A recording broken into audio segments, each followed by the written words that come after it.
안녕하십니까. 부부 펀 더하기 이병준입니다. 자, 제가 잘 아는 분의 전화를 받았습니다. 뭐 아는 분의 전화라는 게 그 상담을 빙자한 아니 아는 걸 빙자한 뭐 상담이 되겠죠. 자, 그분은 성격상 도움을 요청할 분은 아닙니다. 네, 그런 분이 전화를 했다는 말은 뭔가 심각하다는 상황으로 받아들여야 되겠죠. 자, 전화를 바꿔보니까 자신에 대한 고민이라기보다는 자기 아내에 대한 부인에 대한 고민거리를 끌어놓습니다. 자, 이 집은요, 아들만 둘인 집안인데 연년생 아들을 두고 있습니다. 그래서 이제 쌍둥이처럼 자랐고요. 거의 군대도 같이 다녀올 정도로 그런 상태인데, 두 녀석을 동시에 이제 군대도 갔다 왔고 복학을 해야 되는데, 두 녀석이 동시에 휴학을 하겠다는 겁니다. 그러면서 그것도 이제 뭔가 자신이 하고 싶은 일, 뭔가 재미있는 일, 짜릿한 일, 평생을 바쳐도 좋을 만한 일을 찾은 것 같다며 그 일을 위해서 일단 학업을 정리하고 나는 그 길에 정말 열심히 해봐야 되겠다라고 휴학을 덜컹 결정하고 부모님께 통보를 한 개념들이었죠.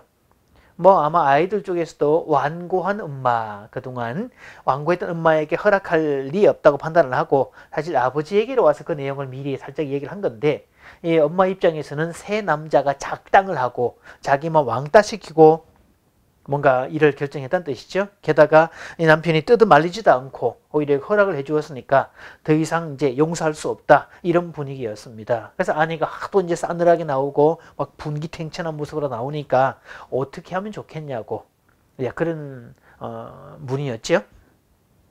자, 아마 아내 입장에서도 막 억장이 무너질 겁니다.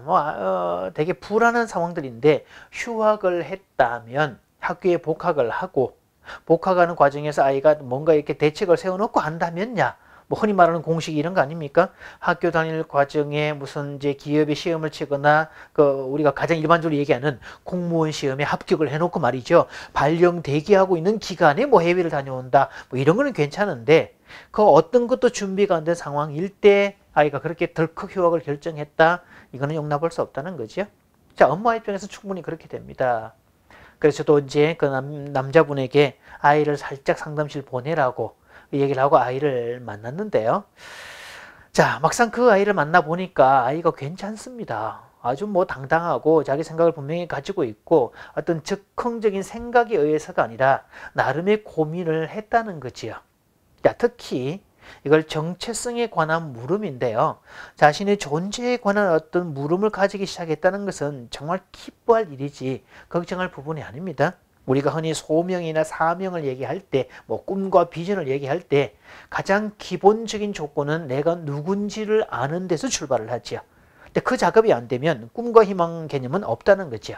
그 위에서 그 엄마가 불안해하는 것은 꿈과 희망을 일단 접어놓고 공무원 시험을 준비하든지 어쨌든 그런 쪽으로 준비를 하라는 말은 네가 어떤 안정된 모든 것을 준비하고 행동하라는 그런 의미가 들어가 있죠.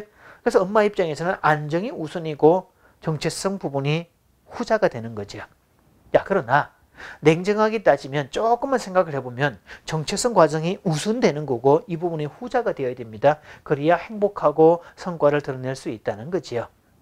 그래서 아이들이 휴학을 결정하고 뭔가 자기에게 맞는 일을 찾겠다고 선언을 해왔다면 이것은 걱정할 문제가 아니라 쌍수를 들어 환영할 일이고 부모는 기뻐할 일입니다. 그러니까 제가 표현을 하기를, 아니 이거 걱정거리를 빙자한 자식 자랑 아닙니까 이거? 라고 말을 해줄 정도였는데요. 사실 그 아이들이 그렇게 묻는 것은 더 이상 이렇게는 살 수 없다, 이렇게 미래는 살 수 없다라고 얘기하는, 사실은 자기 삶에 대해서 엄마가 생각하는 것보다 훨씬 더 큰 불안을 느꼈고 훨씬 더 절박함을 느끼고 있다는 사실이죠. 야, 그런 부분에서 자, 우리에게 정체성이 얼마나 중요한지를, 그래서 정체성은 행복과 성공을 얘기할 때 가장 기본입니다. 이걸 실존적 물음이라고 하는데요.